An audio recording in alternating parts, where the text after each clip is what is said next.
This is the Wheel of Time Spoilers podcast. No. Oh, patrons. Patreons. Thank you for catching me on that.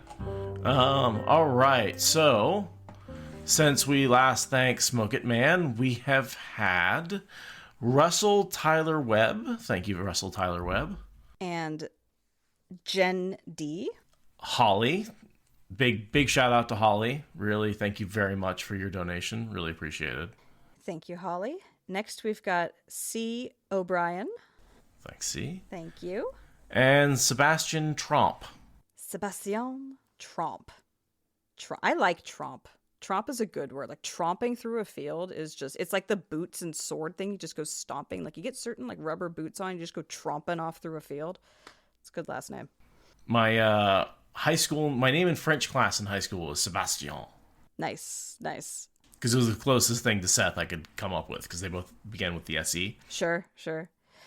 So yeah, thank you to our new patrons, and thank you to our current patrons. Thank you to our former patrons. Thank you to people who have just been a patron for a little tiny bit for a long, long time. We really appreciate all of you and all of the shares and likes and comments and DMs. I in particular really like getting random messages in our Facebook and our Instagram from people being like, I have a theory about this and that. Oh, which reminds me, we got an email the other Yes, day. we did. Yeah, we got some cool theory emails. And I do apologize for being terrible at replying to emails. We do read them all. But sometimes the reply button is intimidating. We do our best. I don't know how to say it other than that. I don't know how to say it other than, like, I want to reply. I have things I want to say, but I go to click on it and I'm like, that's not good enough. I need to do better. That's a relatable mood, but also have more self-confidence. People learn from you. Well, and the thing is, if I sit down and do it, it's fine, you know? Yeah. Let's see. Oh, yeah, parallels between Taim and Ashaman and the Nazis. Yeah, that certainly exists. When we get to a Black Tower chapter, we'll pull that up and refresh those thoughts into our brain. Definitely. We have black coats to talk about because snazzy black coats. It's one of those things that I like to acknowledge, but I kind of hate talking about because I just hate talking about Nazis. Like, I feel like they occupy too great a portion of our mind in history, and it's like it just gives them too much fucking credit. Like, fuck the Nazis. I just don't like talking about them, right? They're not... I feel like we, in some ways, make them superhuman by making them the ultimate bad guys, you know, instead of making them just humans who were led astray, and this could, like, we take the wrong lessons from it. Yeah, the part where so many other genocides were happening at the same time or slightly before, and we don't know their names or the people who perpetrated them, but we know exhaustive details about how exactly the Nazis operated. Yeah, there's some super valid critiques there, but also, like, those who don't learn history are doomed to make terrible rhymes about it. Right. Yeah, history doesn't repeat, but it does rhyme, and it's you can't make a good, clever rhymes unless you know how it came before, how it happened last time. So, I totally hear you. I am deeply fascinated by all things dark and terrible, but I just think there's too many people who go, oh, look at the Nazis. That's a great game plan. See, that's how you know that they haven't looked at the Nazis. Because if you actually study the Nazis, it's like, well, that might have not been a great game plan. No, actually. That didn't go so well. No. Yeah, no, I am way too into Behind the Bastards not to know way too much about the Nazis at this point. That's like one of the host's special interests, so it's one of mine now too. I will have to, I took a real long break from podcasts listening. I've been really just into audiobooks for a couple of reasons, but I do want to get back into them. And the Bastards one sounds like it would be right up my alley because it's like the right level of history and people and reality, but still it's like old school. It's not like doing a lot of... I could skip the modern stuff, right, if I wanted to. Behind the Bastards has 5 years of episodes you can pick through, all the way from stuff that is actively happening through, like, they did an Origins of Fascism, which goes back to, like, Rome. Right. Like, so, yeah, there's a lot and of if you stuff want like that something I more wanna do. cheerful, then you can listen to, well, they have a lot. Anyway, Yeah. I have many podcasts I can recommend. But yeah, Behind the Bastards is fun and dark. A lot of Elaine. We got a lot of Elaine. And unlike the last few iterations of doubleheaders where we go morning to night, we go morning to like noon in this day. Like the next 2 chapters after this are still in the same day. Like this is, we are slowing down the speed at which we are moving through the day for a minute. I mean, this is a chapter in which Avienda made Elaine wet. And that's like the main subject of these 2 chapters. Oh my god. The entire palace is all in a titter because Avienda got a little I think you can look at these chapters as a giant metaphor. That's all I'm saying. That's all I'm going to say about that, and then I'm going to take it literally from here on out. But I'm just saying that's a headcanon we all have already. That is, I am going to attempt to keep that in mind as we go through the chapter, though I'm also super baked because I picked the purple weed. Oh, yeah, no, So you got to be careful with the I purple might weed. forget about that. Yeah, and one thing also to keep in mind, I forgot my point because I'm also super baked. We gotta, let's get into this thing. All right. All right, Elaine. Elaine, who is not Where baked. did the water because- come from? yeah. There's this random storm. I never realized this is like a bubble of evil or something. Like what? I thought it was an attack. We got to talk about that. That's what we got to talk about. Okay. All right. Well, let's prevent cottonmouth reading as much as we can, and I'll get into this reading. Awesome. I do my best to edit out the mouth noises, but like, there's only so much you can do. All right, we're doing chapter 13, Siege, and our symbol is the Roaring Lion of Andor, for obvious reasons. On both fronts, yeah. Yeah. Push them, Elaine shouted. Fireheart tried to dance, impatient at being crowded in a narrow cobblestone street with other horses and women afoot, but she steadied the black gelding with a firm hand. Brigida had insisted she remain well back. Insisted? As if she were a brainless fool. Push them, burn you! None of the hundreds of men on the wide guard walk atop the city wall, white streaked gray stone rearing 50 feet, paid her any heed, of course. It was doubtful they heard her. Amid shouts of their own, curses and screams, the clash of steel rang over the broad street that ran alongside the wall beneath the noonday sun, suspended in a rare cloudless sky, as those men sweated and killed one another with sword or spear or halberd. The melee spanned 200 paces of the wall, enveloping 3 of the high round towers where the white lion of Andor flew, and threatening 2 more, though all still seemed secure, thank the light. Men stabbed and hacked and thrust, no one giving ground or quarter that she could see. Red-coated crossbowmen atop the towers did their share of killing, but once fired, a crossbow required time to ready for another shot, and they were too few to turn the tide in any case. They were the only guardsmen up there. The rest were mercenaries. Save Brigida. I'll cut it there, because, yeah, it's a battle. Oh yeah, no, this is. I forgot how bloody this got. I thought it was pretty. The takeover was pretty bloodless, but no, they're killing a lot of soldiers in these assaults. Like this is not just like a couple of arrows exchanged and maybe somebody takes an arrow to the shoulder, right? Like or an arrow to the knee. This is like nope, these people are dying. They're being crushed, thrown down to the cobblestones, and it's not small fights. Yeah, no, this is one of his most directly not fading to black or fog of war kind of violence of battle scenes. Robert Jordan doesn't usually show us what battle looks like because he's usually writing from the perspective of someone fighting. But because Elaine is sitting back and watching, she's able to observe things in a more like linear and objective way. Like, and then the body fell, but there was nowhere to fall. So it just kind of jostles on all the weapons and just is a dead body sitting on top of a seething mass of men killing each other. And this is a thing that is happening 3 times a day sometimes. This is a regular occurrence. This is not a one-off at all. It's like, yeah, pretty dark despite the overall humor of these chapters. It opens in a real bloody place. And like, fuck Amarilla for all this bullshit, right? Like her, because especially when you get into her head and the reason she's doing it, and it's all about pride and she's childish, right? And it's just like realizing all these men are dying for one person's childish ambition. Despite and not Elaine's, right? Like that's it really is. Elaine is truly believes in what she's doing. She's really mournful of every life she has to lose for this.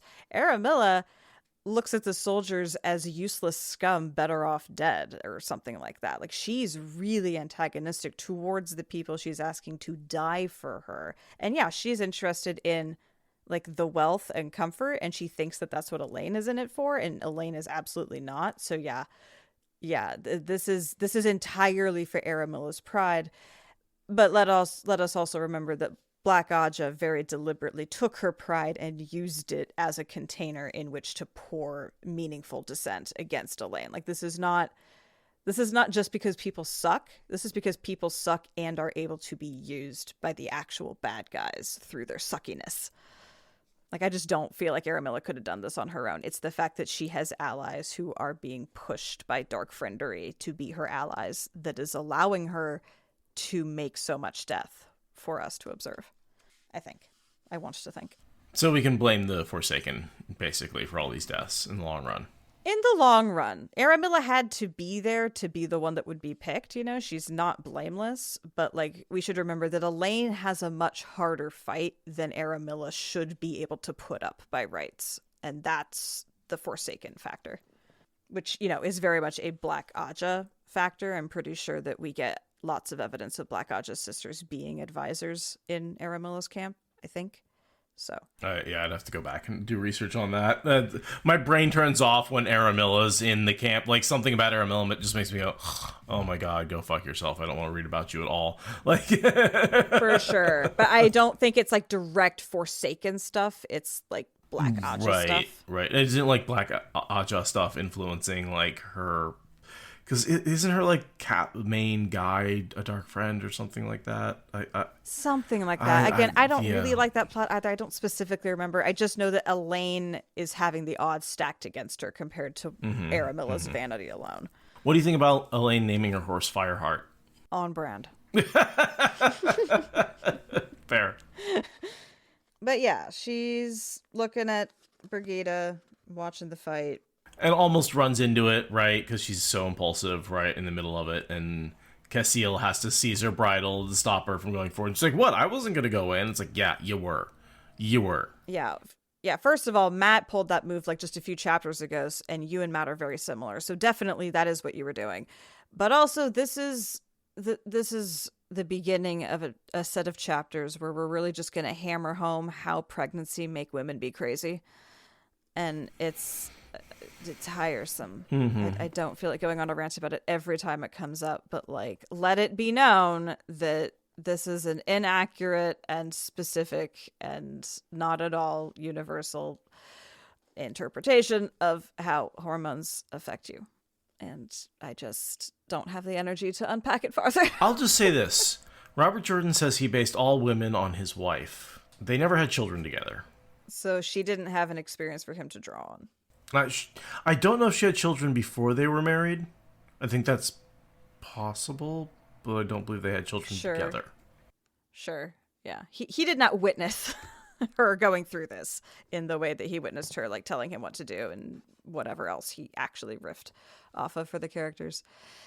That's an interesting point, that he really maybe had to do his research from what everybody knows, quote unquote, to an even greater degree than other gender stuff. Mm-hmm. Yeah, he had a handicap. by his own world building rules. That's all. That's all. I'm just gonna assume that had something to do with. Anyway. And I'm not saying that, like, of course pregnancy affects people, like, right, your body's going through major hormones, and major physical changes, right, like, but yeah this is so stereotypically, like, just bad and dumb, and, like, not a reflection of reality, right? And, like, he made sure to pick only the funny symptoms of right pregnancy. And he'd be like, oh, because you're a main character, I mean, because you're a channeler, that means you're not going to deal with morning sickness. We're just going to skip morning sickness completely, which, like, fun spoiler, it's throughout the day sickness, actually. It's not morning specific. That's just pretty general common knowledge. That reminds me of Don't Feed the Gremlins after midnight. After midnight, it's always after midnight of the previous day. Right? Morning sickness, it's always the morning after you went to sleep. Right? Day after, Yeah. So he just was like, we're just going to make her more hormonal because it leans into the, like, gender stuff I've already set up. And we're going to take all the uncomfortable stuff out and just say that she's super healthy and minimally affected because magic. And it's just like, on top of being stereotypical, it's so wish fulfillment-y. It's just like, would that pregnancy was only being a little grumpy and having tender titties. Would that was all it was. But alas, but it allows him some physical comedy within the rules of how he sets stuff up. So I'm going to mostly just be silently cringing through it. But, like, I am cringing. And I do think one of the, not the failures, but one of the issues with having a series that only takes place over 2.5 years is that if someone gets pregnant, they're pregnant for, like, the whole series, right? Like, it's a huge chunk of the series in which they're pregnant. And that's going on with Elaine, where she doesn't even have the babies before the end of the last battle, right? Which blew my mind. That she literally ends the book still pregnant, like, waiting for contractions. Like, are you fucking kidding me?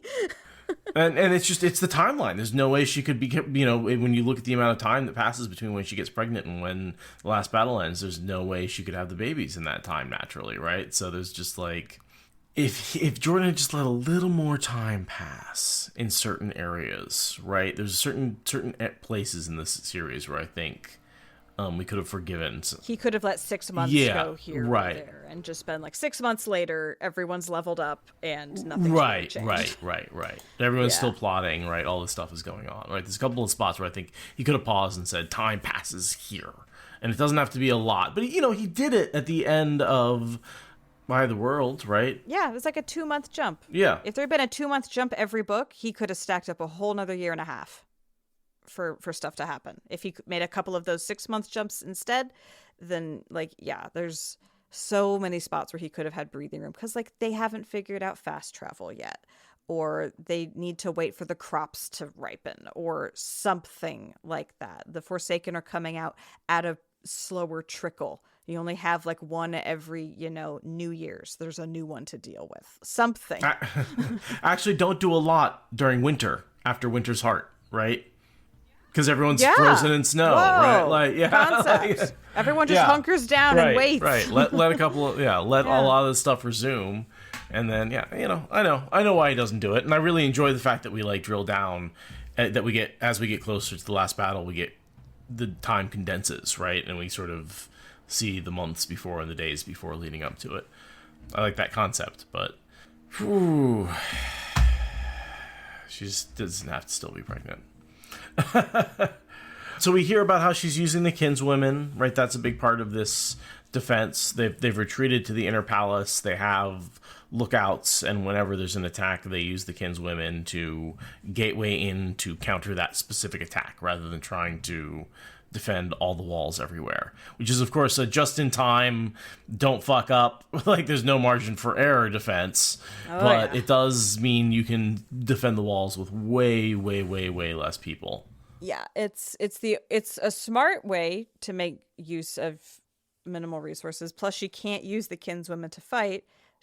But she can use them to move fighters. So, like, it's kind of like a magic augmented army, but, like, not too much either. So, Yeah, it's as soon as it falls apart catastrophically is the problem with this.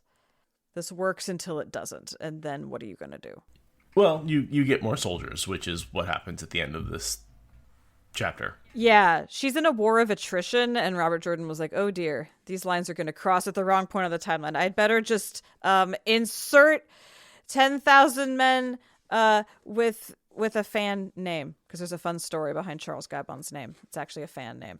Ooh, tell that story when we get there. Yeah, well, I'll tell you when we get there. But yeah, he was like, oh no, Elaine's going to die if I don't bring her more soldiers. So he just brought her more soldiers because he's a good and benevolent god, Robert Jordan is. There's a really good line here where she's thinking about how tenuous her situation is. She's thinking about if Aramilla gets into the walls and like the population might or might not rise up in her favor. And either way, whoever sat on the lion throne then, and very likely it would not be Elaine Tricand, it would be stained red with the blood of Caemlyn. And I just really liked that, like, picture. I highlighted like, that too. If this fucks up, the way it escalates is super, super, super, super, super bad. It's Civil War levels of bad, right? That's what, like, it's that level of, like, occasionally someone taking pop shots at each other in the street at a political protest. Yeah, that's bad, but we don't want that to escalate to civil war in America, because that's super bad, and nobody wins. Nobody gets their way. People kill brothers and all that crap.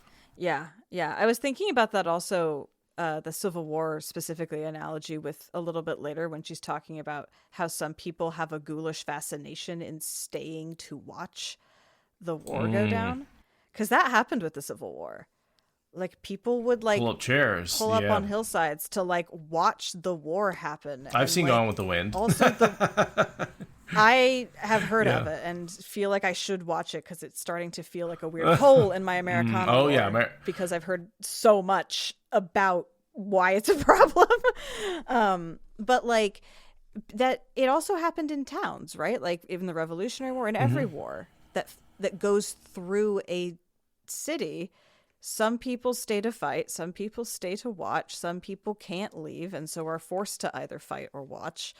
And like, it's a really messed up thing that happens. And like, Elaine is playing with that fire for her capital city. It's a lot.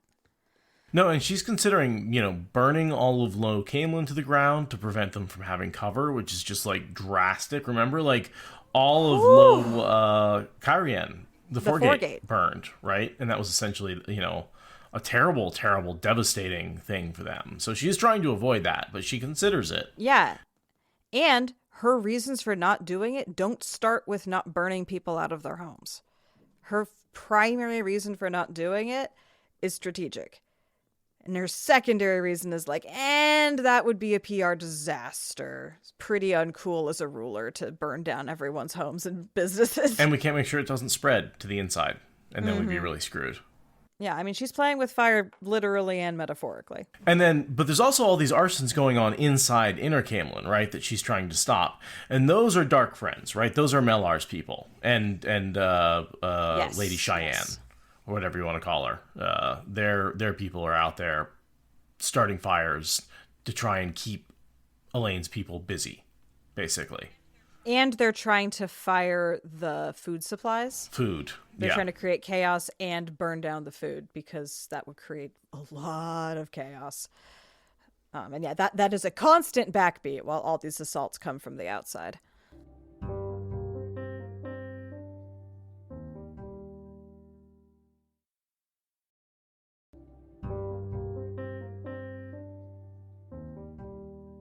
Basically, the fighting's coming to an end, and I have Elaine, basically bursting out onto the ramparts for no reason except to see what's going on. I couldn't really... I had trouble reading this, because this is the first my babies that we get from Elaine. This is the first where she runs out there right as the fight's ending. People are still being pushed back, right? There's still soldiers fighting. People are still dying, and she runs right into the middle of it. Maybe the tail end of it, just because she knows that she's safe because of Min's foretelling.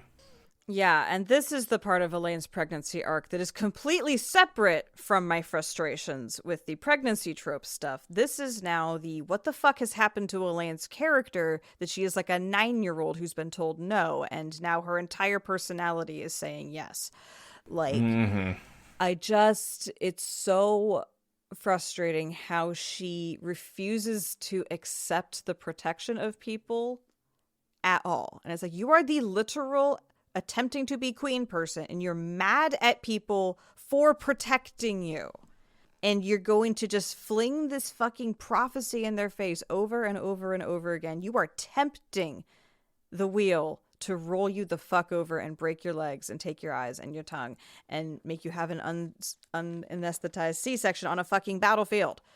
Like, you are tempting the universe so hard. But you're like, oh, the prophecy. And, like, you never learn from it. Like, yes, I know the books go by fairly quickly, but, like, I feel like this is the kind of thing you should be able to, as, like, a 20-something-year-old, realize you're being up your own ass about in, like, a week or two. Because fucking hell. And she just keeps on this beat for so long. And this whole thing, Min was never wrong. No, but people interpret her prophecies incorrectly all the time. All the time. Her prophecies come with a freaking caveat list the length of your body. Like, it's and she's just using it to justify being impulsive. And it's like, this just doesn't feel like an engineer who's a smooth political operative. This feels like a child. Like, this doesn't feel like you, Elaine. And Robert Jordan wants to chalk it up to the pregnancy. That just folds back into the pregnancy trope bullshit. But it's just such a unique character choice. It's like he really wanted to do a different kind of stubborn than Two Rivers stubborn, but I don't think this is doing it for me. You know? Yeah, I mean, I have to chalk it up to just inexperience, that she's so responsible in all these other areas of her life that she just... Maybe it's something like Alexander the Great. This idea that she's conquering the world, she's at the, the queen of the best country in all of, Randland, right?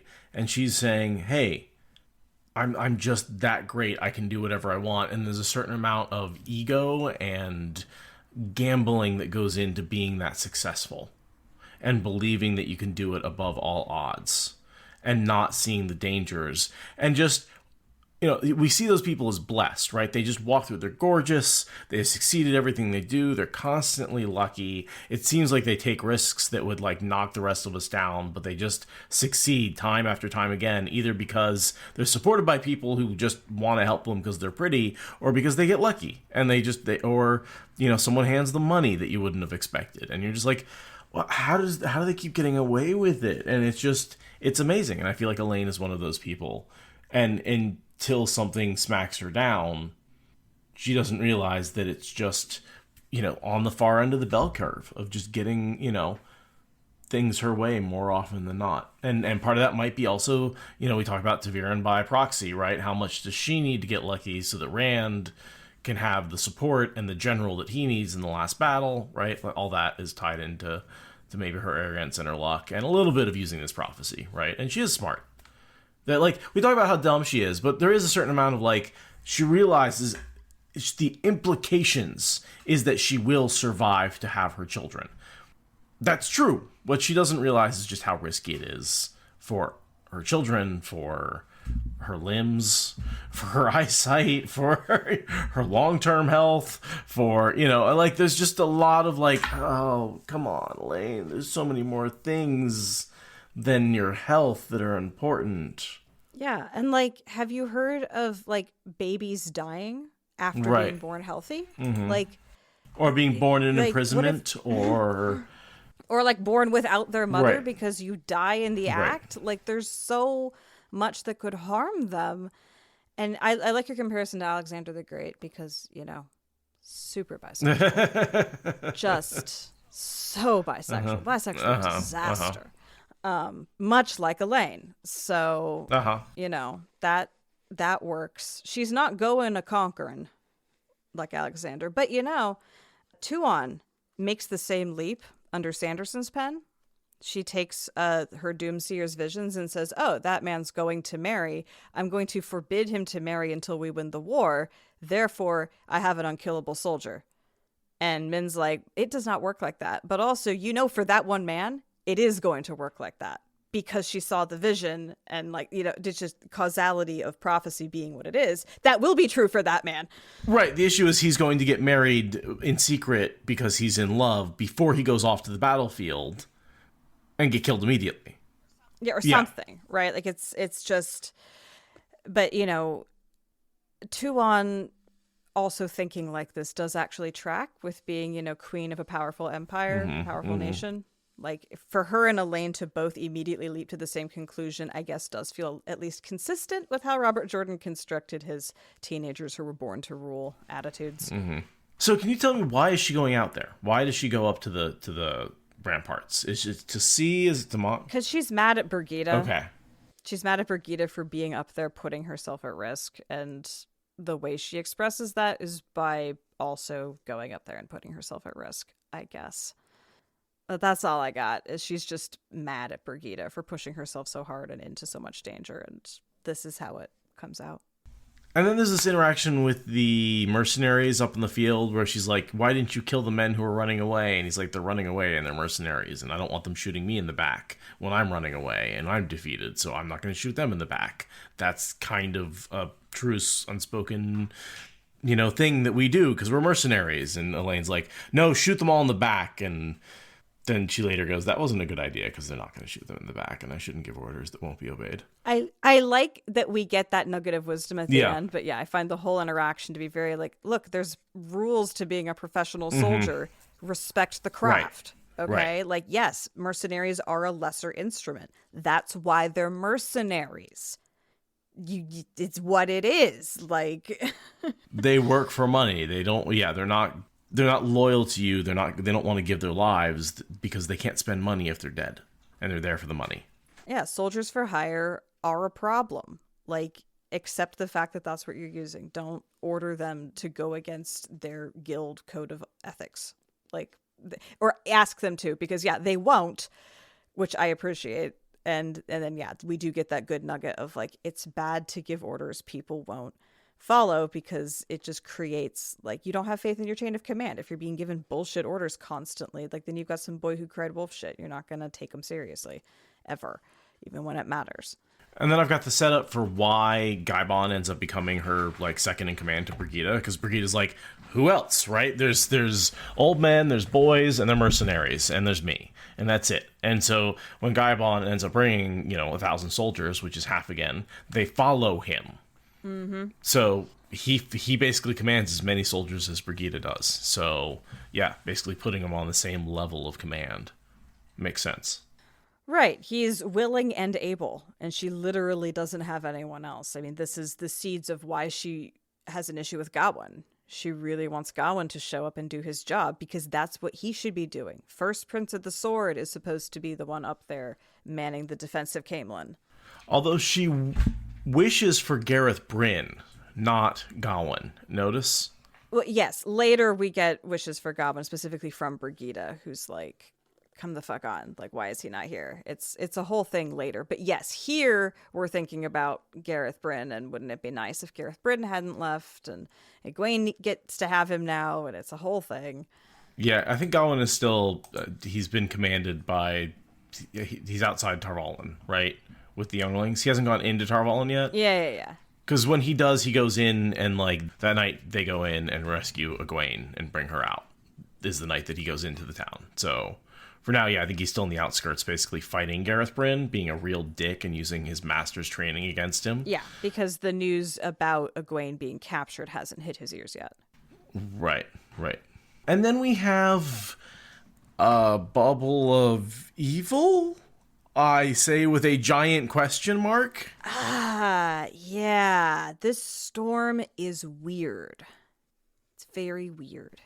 I thought it was channeling of some sort, but I'm like, no, it's a storm that appears precisely over the inner city and rains down on it suddenly. And like is striking lightning down into the city, like out of nowhere, just like bam, bam, bam.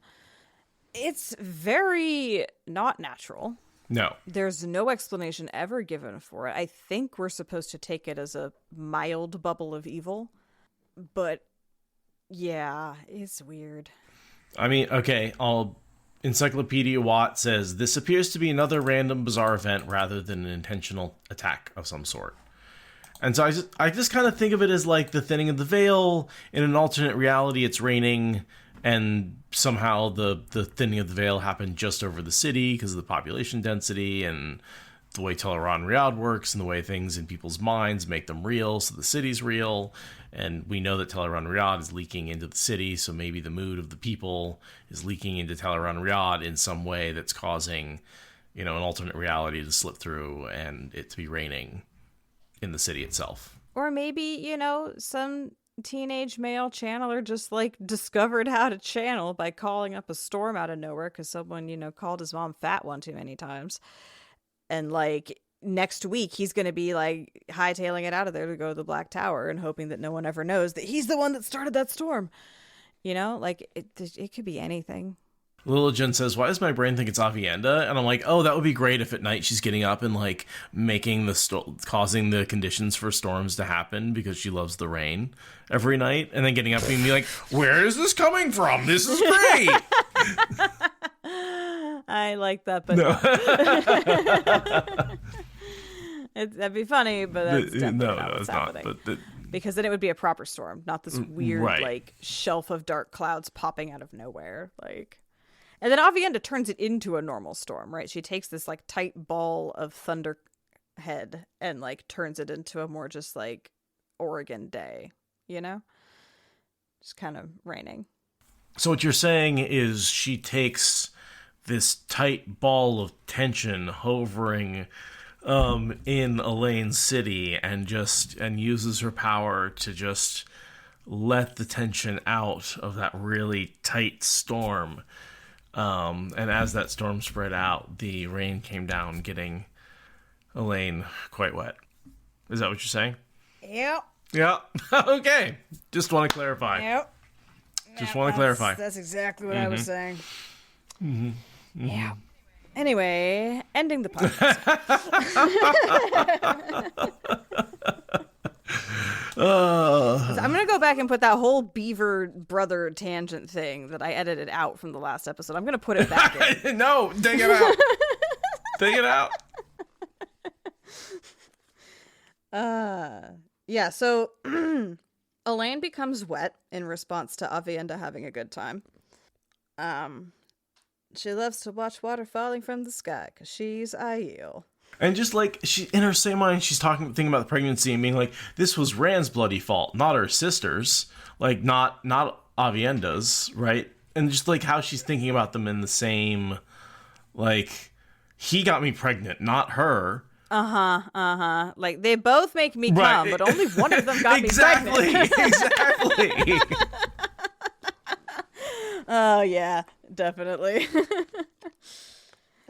So we have a good little emotional feedback loop going between Brigida and Elaine, where shame and anger are bouncing back and forth between them. I like that Brigida unstrings her bow as the storm clouds move towards them. I feel like that's something he wasn't very good at in the early bits, where people just have their bows strung all the time, and now he's talking about them unstringing their bow when the water comes and stringing them back up and that sort of thing, which is, I think, more realistic, because I think he got some feedback about that. Yeah. Like those little touches. Those little touches are what make the world real. Oh, so we get mention here with the kin. Over the last month, 7 of their number had run away without leaving so much as a note. Nope. Yeah, if by running away you mean getting murdered by Sarita. Yep, certain dark friend. Sarita? No. Is it Sarita? No, it's Cariana. Yep. Whatever. Yep. You're all being murdered by that one murderer. You're always backwards on that. It's C is for dark friend, and it's good enough for me. That's not helpful. Oh, well, the point is we're getting that little sprinkle here that there are murders that are going undetected by our main characters. Our main characters think it's just running away, and that's why the murders get more blatant, is because 7 of them happen and no one's like, where's the serial killer? Yeah, they're like, oh, they're just running away without leaving any notes or saying anything or taking any possessions or taking any money. Or it's just like, how dumb are you? Pregnancy brain, it gets in the way of the investigator, and everyone around you is affected by the reality distortion field of Elaine's Taviran babies. So they go back through the gateway, and it's offset, which is fun. We basically never see mechanics of how gateways interact, but turns out you can have 2 gateways right next to each other leading to very different places and an outputting on the same spot.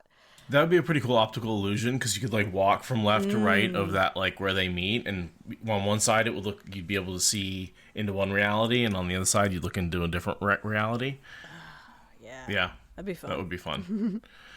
Just don't try and ride through that middle spot and cut you right in half. No, that would not be fun. Half your body goes over there and half your body goes over there, and that's bloody. Don't do that.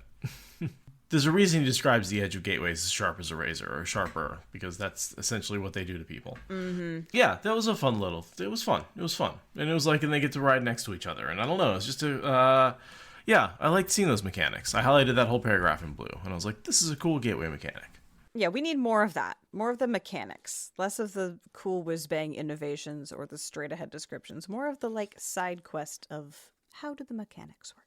And so the kinswomen who have been doing the gatewaying for Elaine, right? They've been doing the gatewaying from the inner city to the walls, but they've also been looking for troops that are because she knows they're out there in these pockets, but they can't get through the siege to get to her.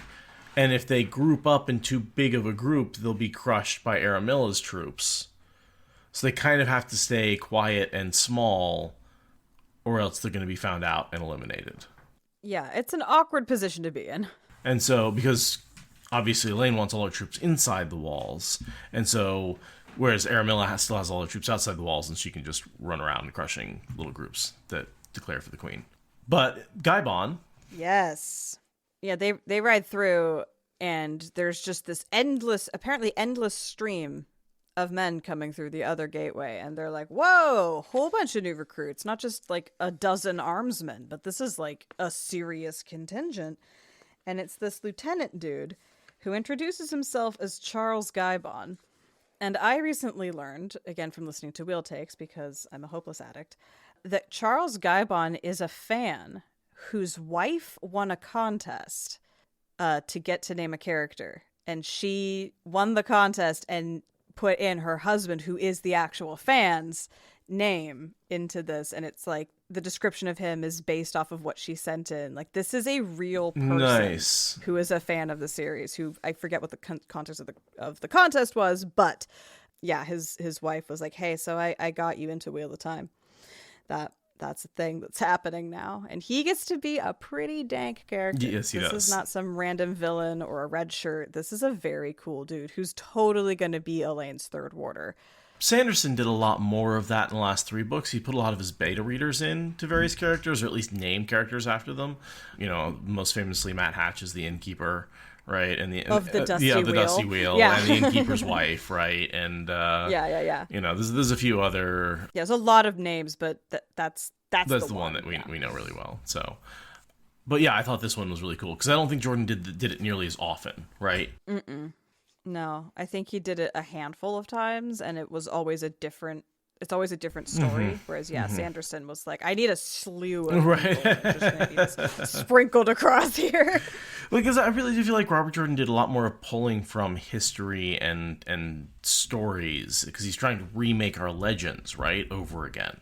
Yeah. Well, I thought it was really appropriate for Sanderson because it was such a community effort to pull these books over the finish line. Absolutely. That it was it's better than the acknowledgments at the back, because no one reads the acknowledgments except for people like me. But I was going to say people like us, but okay, go ahead. Okay, fine. People like us. Very, very few people read the acknowledgments, and having your name in the narrative is way cooler as a beta reader. I can only imagine. And he's cool not just because he's, handsome and capable, He also doesn't bat an eye at Brigida. It's like, oh, okay, that's who's over me in the chain of command, no big deal. Same thing with her bodyguards. He doesn't do the like, oh, you have women bodyguards, cool. He doesn't even bother. He's just like, oh, okay, like that's who I should respect in that regard. That's who I should respect in that regard. I will respond accordingly. And she's like, oh, this guy works. This guy's woke. Guy Bond made no comment on them either. A very wise man. So very wise. Yes. And he gets promoted on the spot to being not just a captain, but the second to the captain general. So he just skipped 15 years of military career in the space of a single brilliant act. And he also was like, I actually had enough people together. I was preparing to fight my way in through the blockade. Like, that's how many people he has, is he was willing to risk some of them just to get in. But then fortunately he got to skip that. Right. And men are better used behind a wall, right? They're much more effective. Definitely. Yeah. And so he's got 4,762 guards, and then sort of more armsmen from the houses. I feel like the guards are going to be better soldiers, right? You got about 4,000 of those, but you got like 5,000 soldiers, armsmen. Yeah, 4,000 guards, almost 5,000 guardsmen. So about equal amounts of each. Yeah.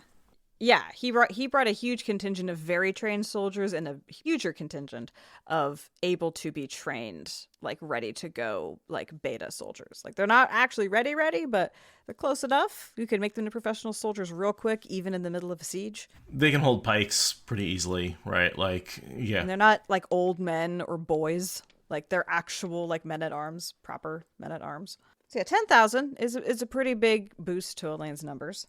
Then we decide that we're going to go inside, and we switch to the next chapter with no need for a chapter break at all. We literally just walk inside and slam a chapter line in the sand for some reason.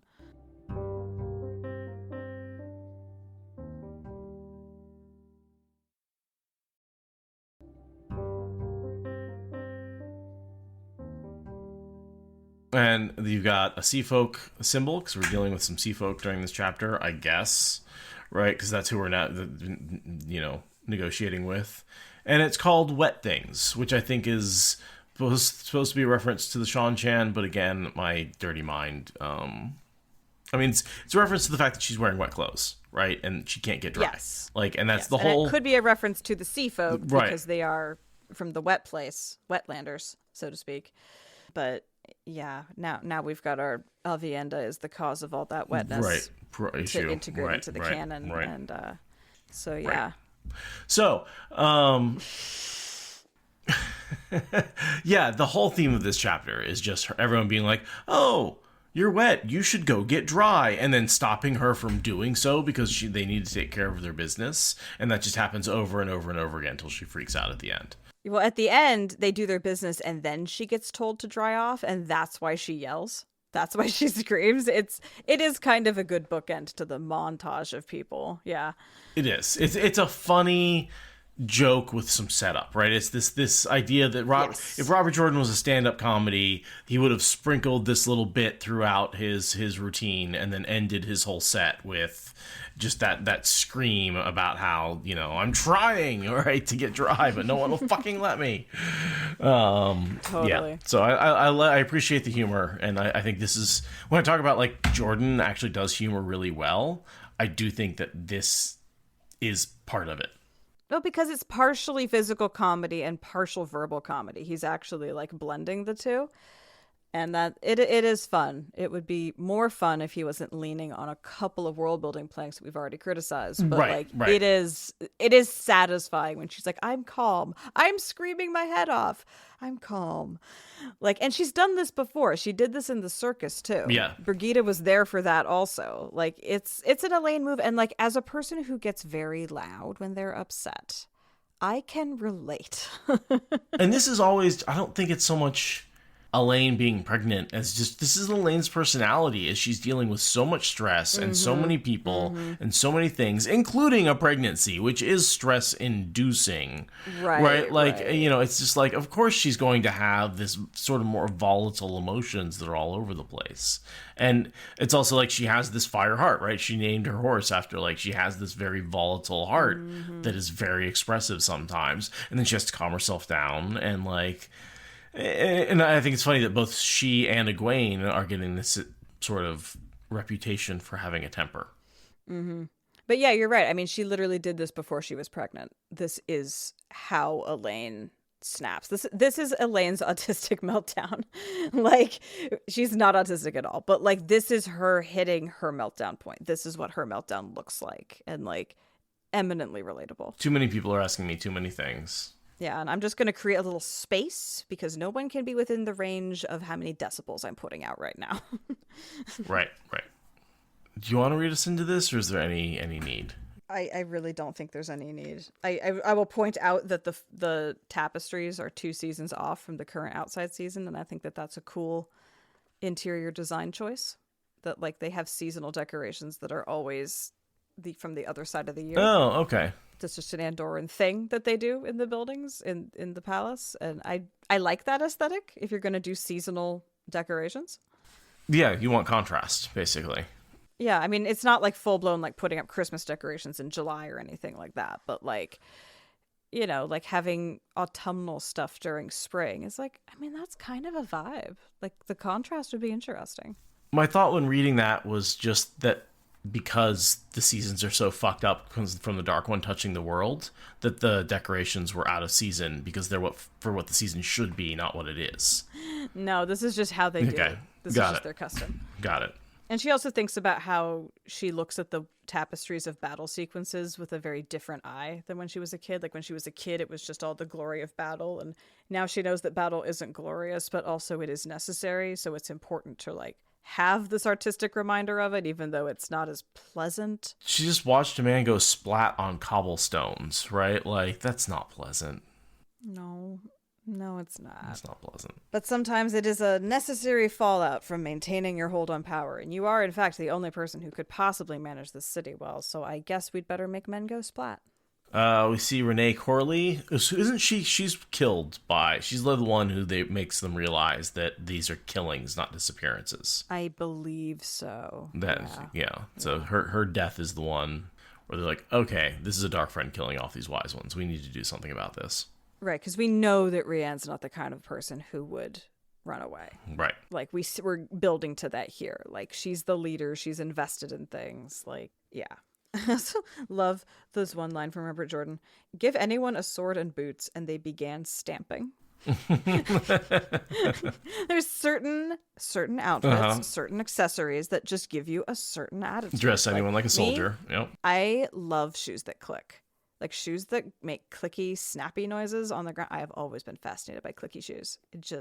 I don't know why I didn't become a tap dancer. Like, I was going to say, well, you never got to tap dance. Clicky shoes. I never got around to it. It just was not quite high enough priority. But, like, I could totally see how, like, wearing big old soldier boots and having a sword, like, yeah, you want to really hear those things slapping the stone underfoot. So, yeah, we're now looking at some Damani who are getting undemonied, basically. And I don't really have anything to say. I looked them up, and they're not really significant or do anything. They're just, we don't ever know if she ever sends them back. Yeah, I was trying to rack my brains about that. Like, this is all just her thinking about stuff that she might do or that could happen. Okay. Yeah, we never get any evidence of, Sanderson drops it. He doesn't ever talk about what he drops the ball on the Sean channel a lot, especially around this idea of the Suldam can channel, and we need to, like, there's all of these seeds where they're gonna create chaos in the Sean Chan empire by sending these Suldam back, by having Tuon realize that this is an issue, by having Matt integrate, by having people like Aguinan, it just got dropped. I think he was scared. I mean, there's no reason for such a comprehensive dropping of the ball. dropping a few pieces, a few side tangents, a few supporting characters, but comprehensively dropping every last thing related to it, that's a choice. And I get that he probably didn't have time to close every storyline out, and he chose to pretty much ignore this one.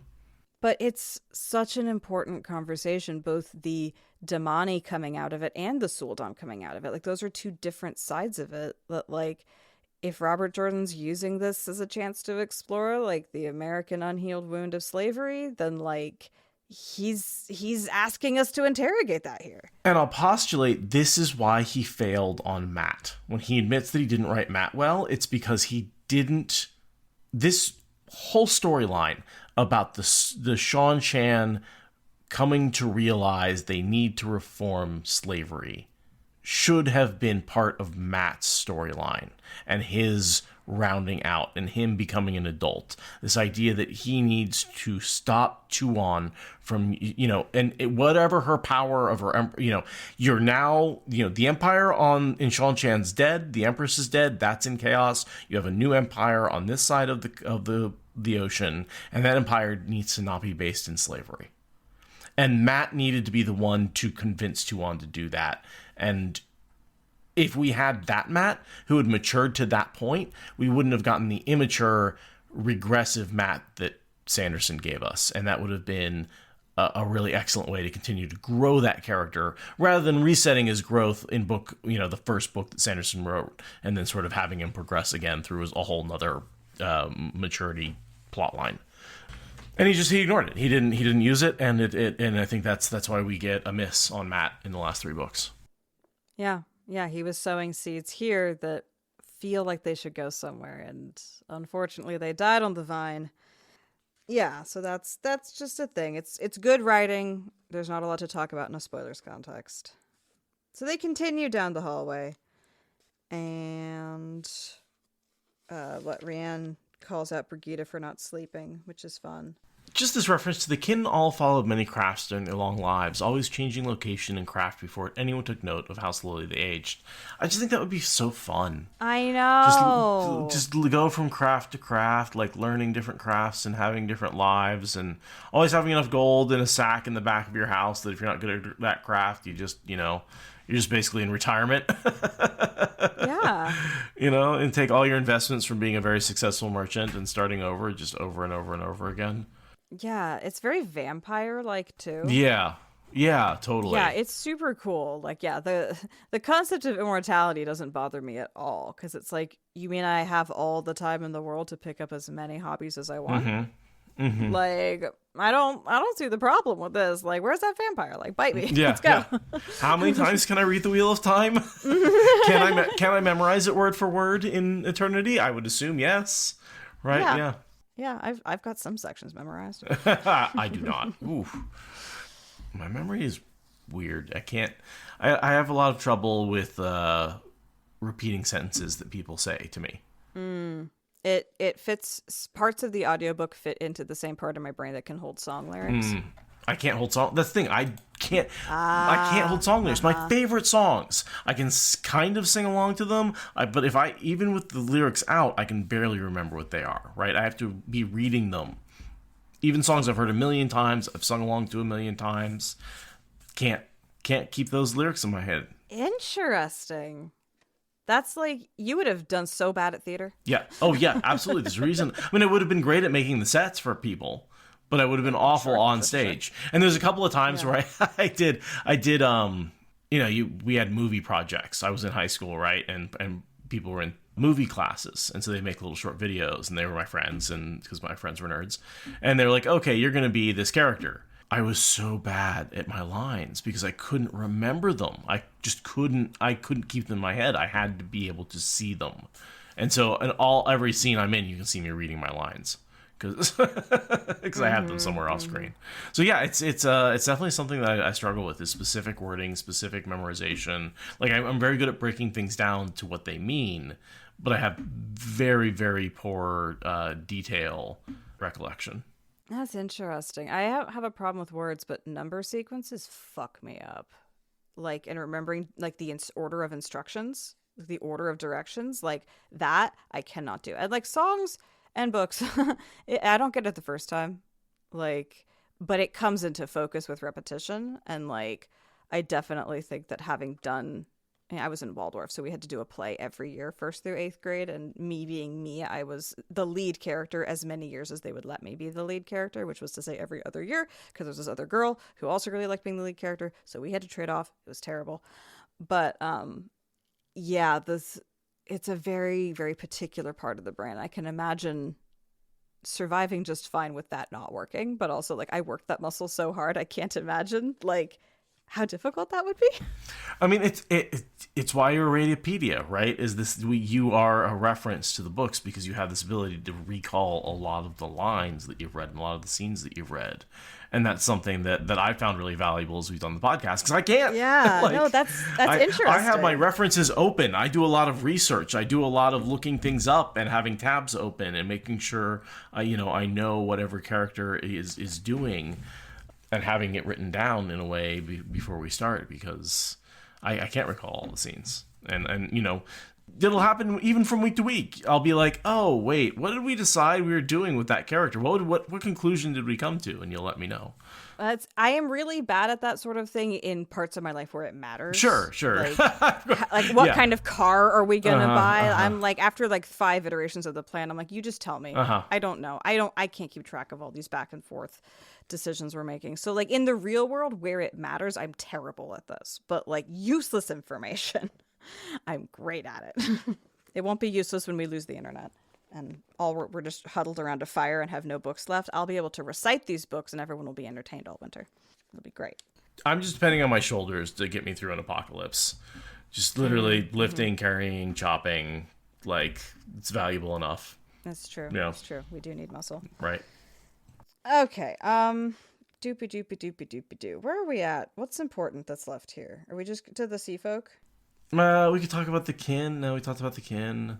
Oh, Van Deen. We should touch on Van Deen. Yeah. Van Deen has her novice kinswomen people, Kirstian and Zarya, following her around. She's dressed in Adelius's clothes, wearing Adelius's perfume, and feverishly hunting down her murderer. So I have to bring this up again. I'm a shameless shill for wheel takes, but Allie is completely convinced that Van Deen is the killer. Like, and they've read past this point at this point. She is so convinced that Van Deen is the killer, and the reason she's freaking out in grief is because she became a dark friend to protect her sister, and then ultimately being a dark friend meant she had to kill her sister, and now she's in these like paroxysms of guilt, and it's not what's happening. But like, no, I think it's a very good take. I kind of feel like that would have been better. Like, the more she fleshes it out, the more I'm like, Robert Jordan didn't realize he was the one who was wrong. Like, it's all on the page. Yeah, and having somebody who's not one of the 3 suspects be the dark friend, right? Mm-hmm. Yeah, no, I like, and it's something that has occurred to me in the past, because like, oh, what if Van Deen, because you always had the sisters, right? The good sister and the evil sister. What if what if you had an evil sister who, they were close, they lived together all this time, but her other sister just never knew. Yeah, did it to protect her. Like, it really feeds into the it could be anybody, right, idea. Yeah. Having it be one of the suspects is almost a letdown. It's supposed to be someone you never suspected. And then, yeah, I like the idea that Van Deen, basically, now that she's killed her sister, she doesn't want to be a dark friend anymore, but she can't not be a dark friend if she's still Van Deen. So if she becomes Adelius, she's not a dark friend anymore, because Adelius wasn't a dark friend. And so she has this psychotic break and becomes Adelius. And that's how she is no longer a dark friend. Yeah. In her own brain, right? And can, like, redeem herself and all this kind of stuff. Right? I think, yeah, that would be a cool way to go with it. I like that a lot. Yeah. I really doubt that anything like this is going to be at all relevant to show plotting, but I hope that they go that way. If they have, I want that. Oh, it won't my happen. God. It's so not going to happen. I mean, we're so far off the mark. It's the not idea happen. that you could get anything like the setup of Van Deen and Adelius and...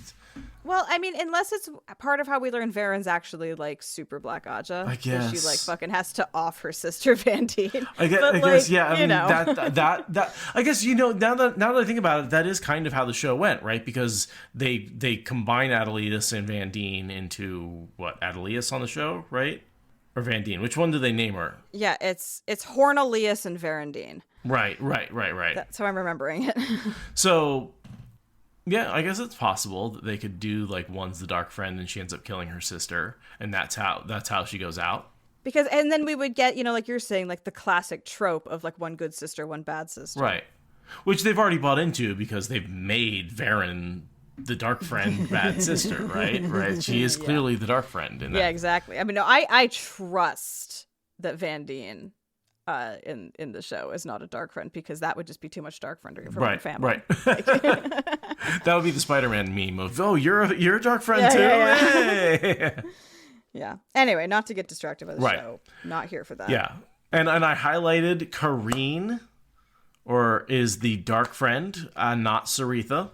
I highlighted Kareen in red because I knew you would mix them up. Kareen. Thank you. Okay, so look at her name. Her name, think of Annie, right? That's almost Auntie, like at the end of her name. And the first part of it is care. She's anti-care. She's a dark friend. No. No, it doesn't work. No, Kareen. I don't know. Someday, maybe, possibly. It's like arc sign, but arc care. It's the opposite of okay. Sure. So, it works for me. What can I say? As long as it works for one of us. So yeah, the two potential dark friend Aes Sedai plus Captain Mellar, Supreme Asshole Supreme, are with some of the mercenary captains. That's what we've left Vandine and her wasted potential of a plot, and we're heading over to a bunch of potential dark friendery or just weird haggling between people. It's a scene with suspicion in it. Yeah, we've got the question of has Dylan returned, which will be answered, I believe, in next week's episode. That's where we'll be opening up with Dylan arriving, or maybe it's the second chapter of next week. I don't know. Soon. Dylan will be arriving soon. She's not here yet, but she's coming soon. And she brings the teenagers. Right. She brings all the heads of houses that are still kids. And that basically wins Elaine the throne, because that gets her, 9 out of 10 houses she needs or something like that? No, it makes it evenly balanced. Oh, that's right. 6, 6, and 6. There's still a big battle to win before she actually properly wins, but she goes from desperately unlikely to win to having a decent fighting chance on the political front when all the kids show up. On being equal to everybody else and having Camelin, which kind of gives her an edge, right? Yes. Yeah. Right. So yeah, they're heading to go talk to the mercenary captains. And then on the way to the mercenary captains, we have a hallway meeting with the sea folk. Right.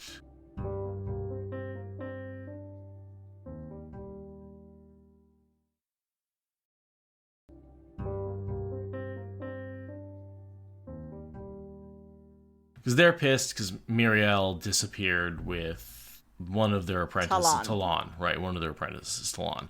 Talon was super powerful, right? This is kind of bad. She's like comparable to Nynaeve. Right. Like, novice, this is definitely like stealing talent, and the sea folk are pissed off.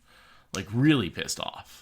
Yeah, they're pretty mad, though we must remember that Talon was begging any Aes Sedai she could find to please take her away. So, they're pissed off for reasons that don't necessarily correspond to her welfare. Right.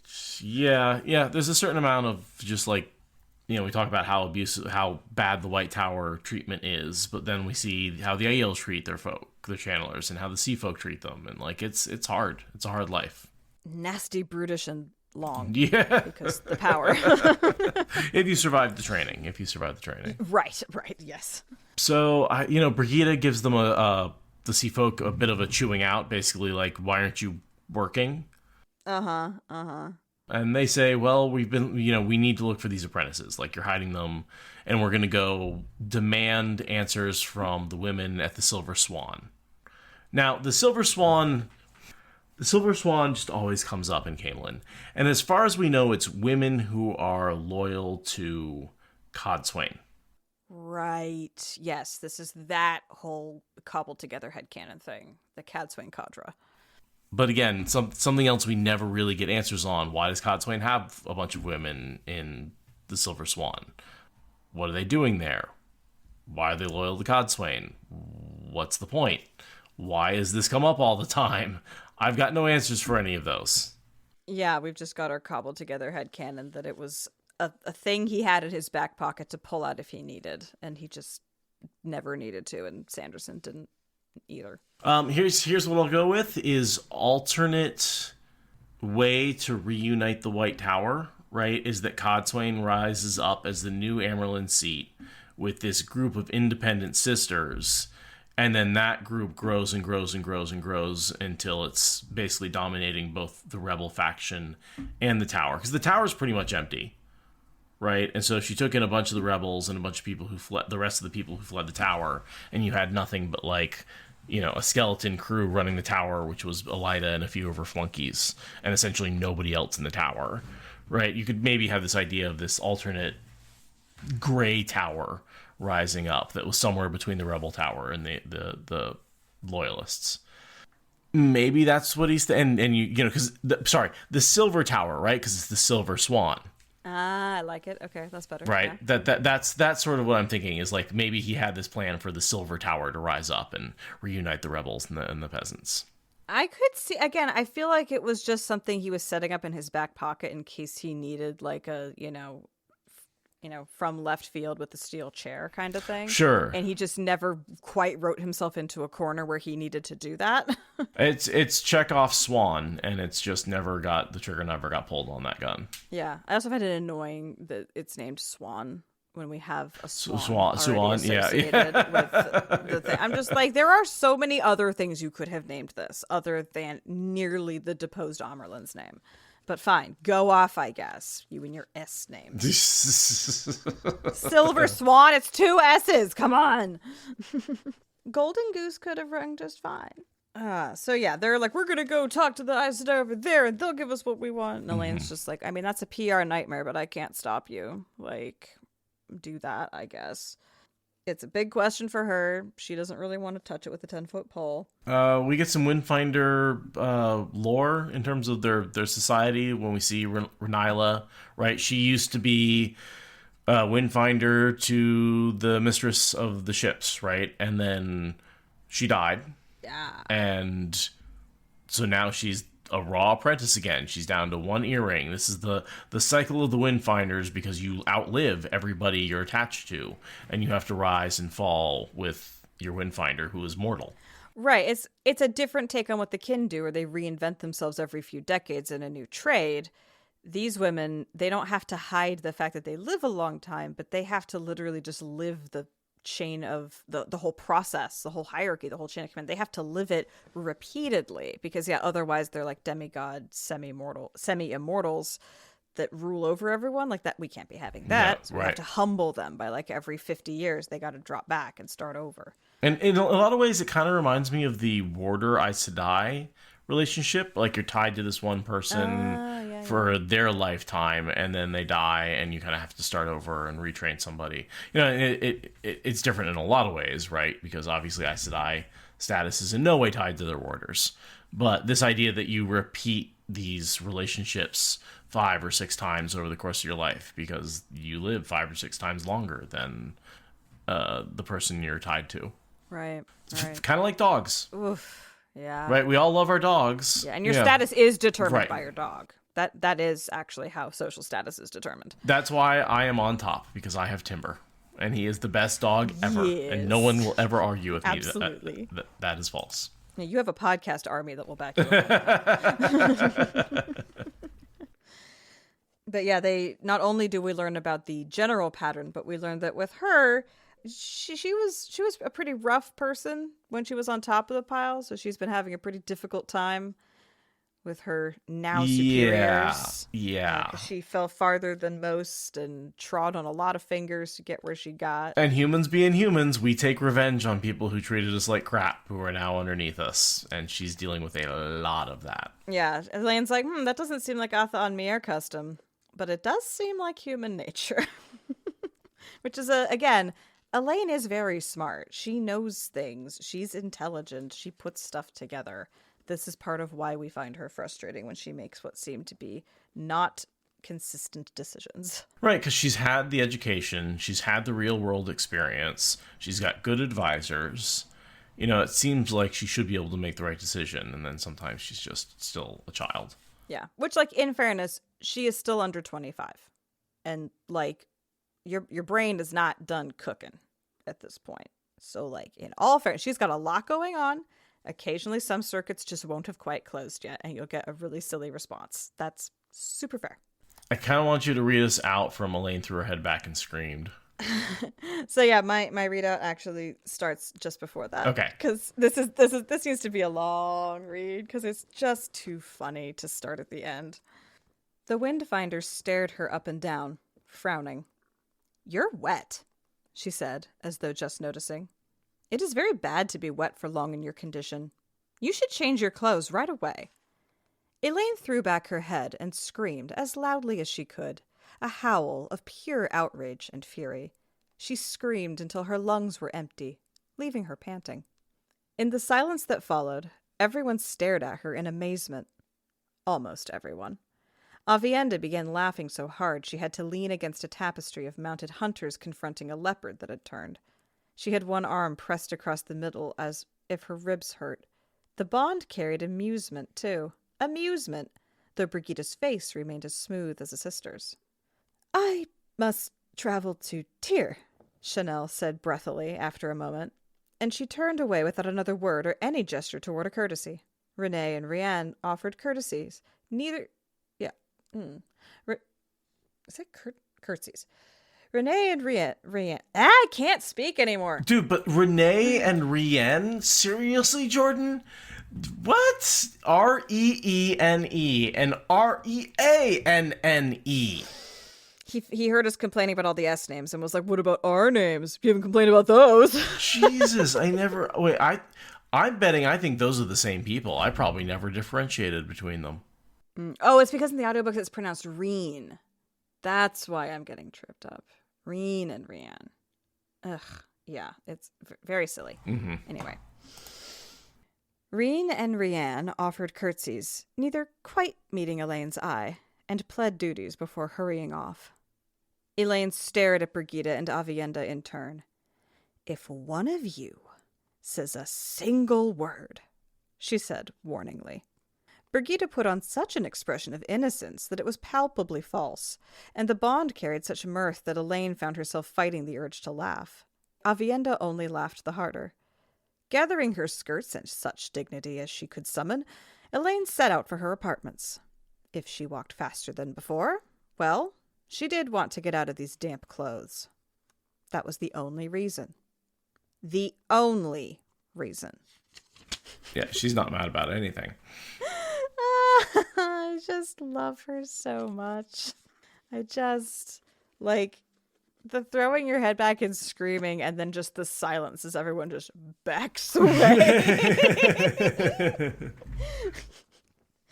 I love it so much.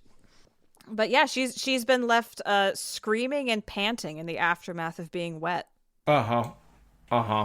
She screamed until her lungs were empty, leaving her panting. Yeah. And then you got Avienda laughing so hard, she began to lean against the tapestry. She had one arm across the middle of as if her ribs hurt. Like her abs have had a bit of a workout. Avienda is enjoying the fruits of her labor.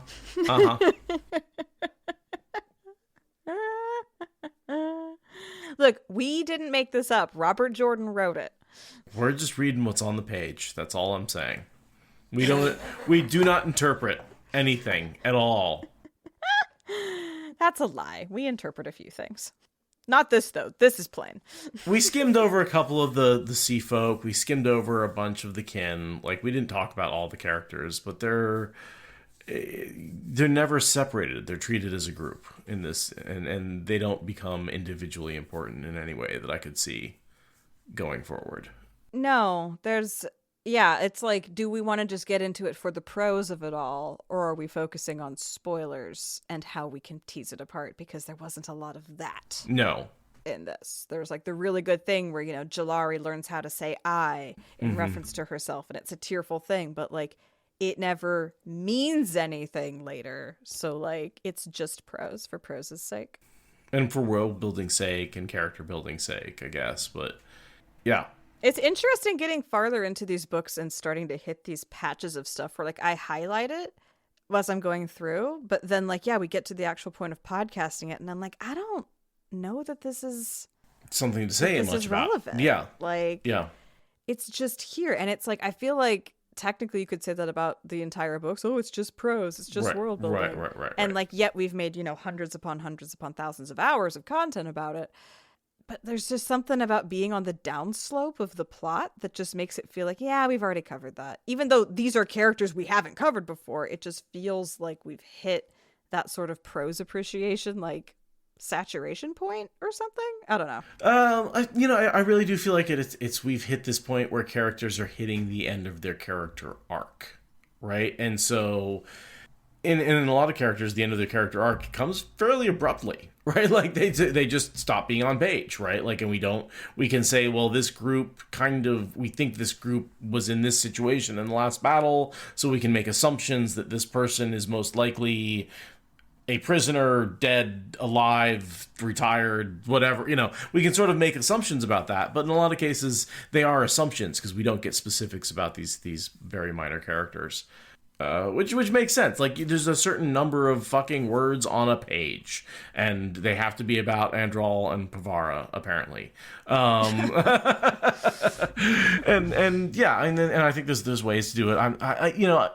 And I want to make it clear, I'm never disappointed with the last 3 books. I think they are very, very good books. Sanderson did an excellent job finishing the series. In a lot of ways, he wrote battles in an exciting visual way that I don't think Jordan ever really accomplished. Absolutely. So in a lot of ways, I think Sanderson was the right author to finish the series. And in a lot of ways, I think we got an ending Robert Jordan maybe could have never gotten to. But at the same time, man, I'm missing on some of those details. Oh, give me a little bit of that one. You got a few more of those details? Just, right? Yeah. No, like, I want to see an arc where Jalari comes back briefly in one little scene, and you can tell that she's been having a whole, like, Olivia parallel track with her life, and she's just, like, moving through shit, and you're like, oh, fuck, there's Jalari! And then she's off, and you never see her again. But, like, that's what was supposed to happen. Honestly, I mean, you could do a whole book of Matt with the Sean Chan. And, like, all the people in our main storyline who go back into the Sean Chan Empire, have it collapse, have Matt build it back up, and then bring it into the last battle. Yeah. But there's no time for it. There's no time for it whatsoever, right? Like, that's, again, where if you had more time between books, maybe. Yeah. I mean, it'd be so interesting to know if there's a way in which Robert Jordan could rewrite these books knowing what he knew now. Right. Like, how would he have changed the speed at which certain events happened? Like, would he have wanted to give it more room to breathe? Did he actually feel rather, like, on a time crunch by the time that he had to, like, put his pen down for the last time? Like, oh no. Because, what would have been really cool, in the way that we've got Semirog, Messana, and Damondred sort of west, east, and middle, I think it would have been really cool to have Matt bring in the Sean Chan, right? Sort of reunite them underneath him and the new Empress, right? As this force from the West. You have Perrin reunite sort of the center of Randland underneath him, right? You've got the White Cloaks down in Amedecia. He's got the Borderlands with his wife. He's got, the Two Rivers and Andor sort of, all united with him and Elaine. And then you have, of course, Rand bringing the Aiel and Kyrian, right? And that whole, and sort of the South Ilion. And sort of having those 3 groups and having each of the boys bring this east, west, center chunks of the continent together in one united army to fight the Dark One, I think would have been a really cool way to do it. Yeah. But yeah, even here at this 4th to last book, the payoff slide is starting to, I guess, just catch up. Yeah. I mean, we've had some payoffs, and some of these things we knew would never pay off, right? We always knew the Sea Folk, right, don't have much of a payoff. They're there in the last battle, controlling the weather, in the background. Right. Yeah. Yeah, he really tried to make them matter, but we know they don't. We know they don't. Right. Ultimately. Yeah, the Bowl of the Winds in the Sea Folks' hands should have been such a cool subplot of the battle. Mm-hmm. Like, we could have had one of our heroes, like, defending them and looking over their shoulder, being like, Jesus, they're doing amazing things! But, like, no. It's just, oh yeah, and they did that thing. Cool. But, yeah. Yeah, we managed to pack 2 chapters into less than an hour and a half. I know. Well, they're Elaine chapters, and they were short, actually. They were physically short chapters. Also, there wasn't a bath. The whole thing was where she needed to go get a bath. And, right. like, there wasn't a bath, so, it just went by really fast. But it was about her being wet, so. It was about her being wet. And needing a towel. I mean, there is a towel continuity there. Jesus Christ. Elaine, why? We love you, Elaine, but why? Yeah, we love you, man. Yeah, anything else? No. Oh, patrons. Patreons. Thank you for catching me on that.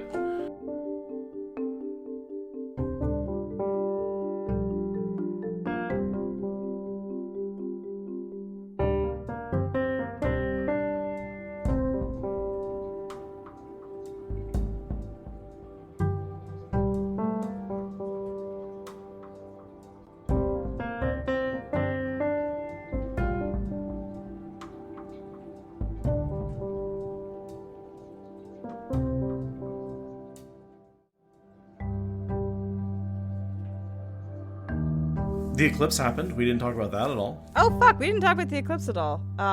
Yeah, I guess presumably because Oregon only had, 22% coverage, so, And it was very cloudy where I was.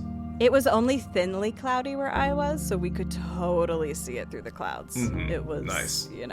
It was a pretty good view for our eyes, not so much for, like, our cameras, but it was fine for just getting to look. Because we still have many pairs of eclipse glasses from 2017 when we had, Totality pass over, and oh my god, Totality was so amazing. Totality was mind-bendingly, like, crazy and life-changing. And, like, I will always remember that as one of the greatest moments of my life. And so I regret intensely that I just could not get out to this eclipse and make it happen.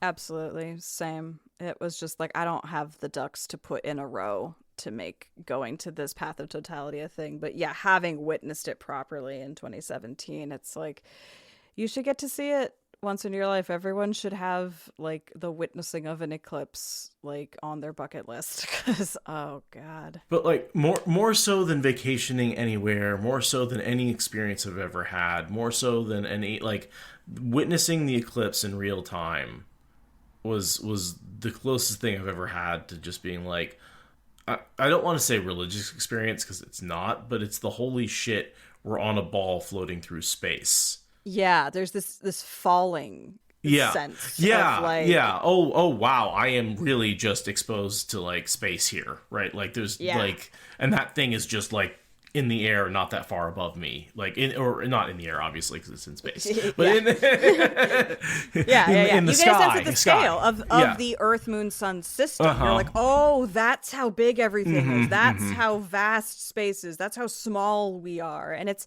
I think it definitely. And that is how they figured out how big the Earth, Moon system is with eclipses, right? Yeah. The fact that, like. Yeah, the fact that the curvature of the Earth and the Sun create eclipses that are slightly different sized on two different sides means that you can calculate, like, oh, well, in order for that to be do, then the distance must be this much times greater, right? You can do a bunch of ratios. Yeah. Something I was tripping out on the other night, or last night, we were post-eclipse talking about it, and I was just like, in the ancient pre-astronomy world, people wouldn't have been able to know eclipses were happening unless they were very like almost to totality. Like a 22% eclipse, you're not probably gonna notice that. You're maybe not even gonna look up, because you're not supposed to look at the sun because it hurts. Like, people don't habitually look at the sun, certainly not for long enough to notice that, like, a little bite's been taken out of it. So, like, the only time that, like, pre-astronomy people would have been able to observe eclipses was when they were, like, really thorough or total eclipses. It would have made the figuring out what the fuck eclipses are and how to predict the next one to, like, test your theories. That would have been really hard because you only have near totality eclipses to work with. That's a way smaller data set than like what we have now, where it's like, oh yeah, like in Oregon we only got 22%, but I still saw it. Like they didn't say, oh yeah, I saw a 22% eclipse, like before they had worked out what eclipses were. I don't know, just blowing my mind. They still figured it out. Like they had a lot of very good predictive models about astronomy. Well, at one point we didn't though. There was a point where we didn't. There was a point. And like, right. Somehow from that not knowing, we ultimately get to like proper like Islamic astronomy, where it's like, oh yeah, no, this is normal clockwork shit, it's fine. I also think we forget just how much easier it was to see the stars. Yeah, also that. And how much more people looked at the stars and were aware of the movements of the stars and depended on them to get around town and navigate by. And I feel like people in, early civilizations did much more looking at the sky than we do. Yeah. Yeah. And to be very clear, when I say astronomy, I mean like people who have like books about astronomy, not like modern telescopes and shit. Just like people having predictable, systematized knowledge. Astronomy, like.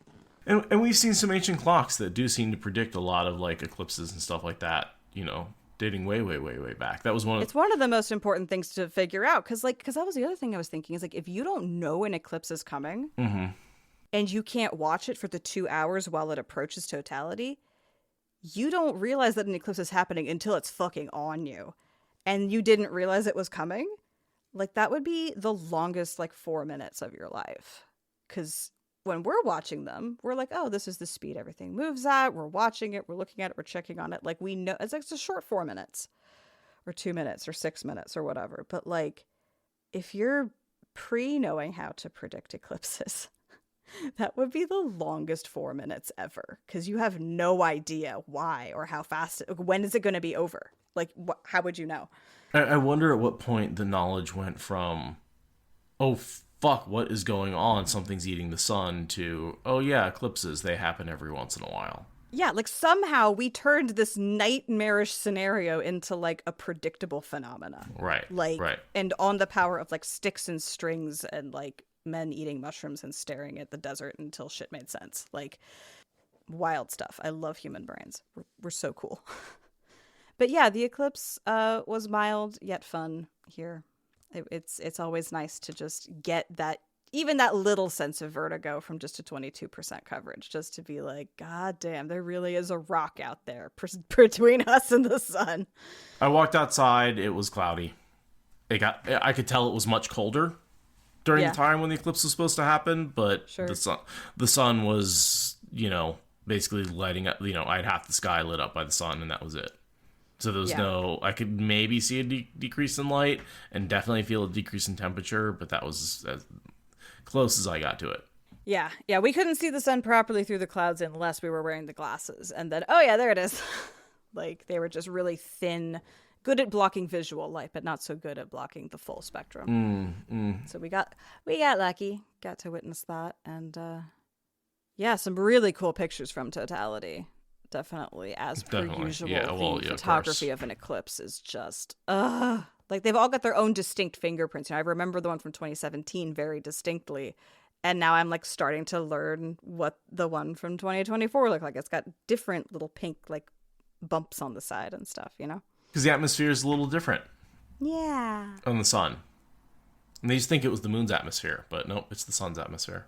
Right. Yeah, that's the wild thing about the sun, is it's so bright that it's really hard to study. It's genuinely difficult for science to build sensors that are able to collect meaningful data, and most of that involves just blocking out the sun itself. Right. It's just off the scale. Yeah. It's we just can't deal with the sun directly. What about the atmosphere alone? And yeah, eclipses are nature giving us that organically. But yeah, most of our solar observations are there's just a plate that blocks the sun out, so all the data you're collecting is actually in a donut ring. Right.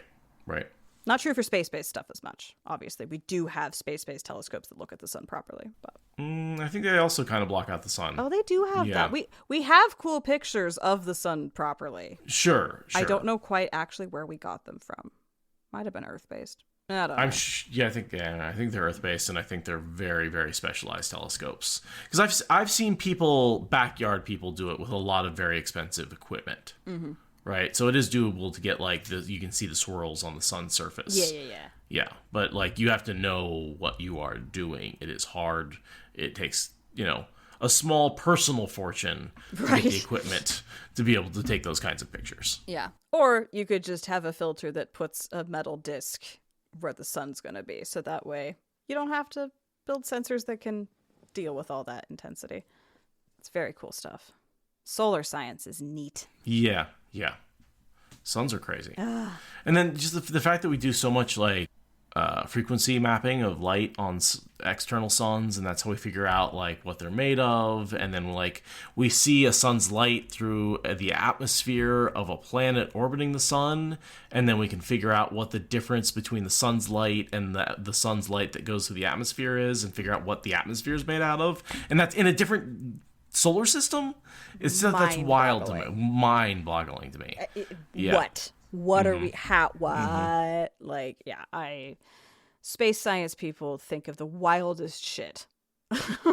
That combined with LIGO, where we're detecting gravitational waves. Yeah. Yeah. Gravitational waves are really cool. God, freaking LIGO, man. I mean, you want to talk about like feeling that sense of vertigo. Whenever I manage to wrap my head around what a gravitational wave is, it gives me that same sense of like moving through space vertigo as an eclipse. Just like space-time itself is rippling. Bale scream. Exactly. That's literally what a bale scream is. Except you wouldn't be able to tell. Right? It's this flattening, we can think of like this Dark One's influence as like an extreme gravitational wave as it enters into our world, which is why I really think the breaking of the three seals would have been perfect, right? Because what you're feeling is this mass force of the Dark One and the gravitational waves of basically, being this incredible mass coming into our reality as the seals break. Yeah, settling in. Yeah. He's moved from the ephemeral other space to having physical weight in our world, and there's these ripples. Oh, God, yes. Yes. Absolutely. But again, like, the way I know Robert Jordan, fucking scientist, right? He basically described gravitational waves, except, like, the people are experiencing them and can see them and feel them. Psycho-spiritual gravitational waves. Right. Like, in the realms of gods and men. Gravitational waves. But it's literally, he's like, you're flattening in one direction and stretching in the other. That's exactly what a wave is. All right. I think on that note, I'm ready to turn off recording. Okay. Well, that's a good note to end on. Thank you for listening to the Wheel of Time Spoilers podcast. Rate us in the Apple Podcast app or support us on Patreon. Is that good enough?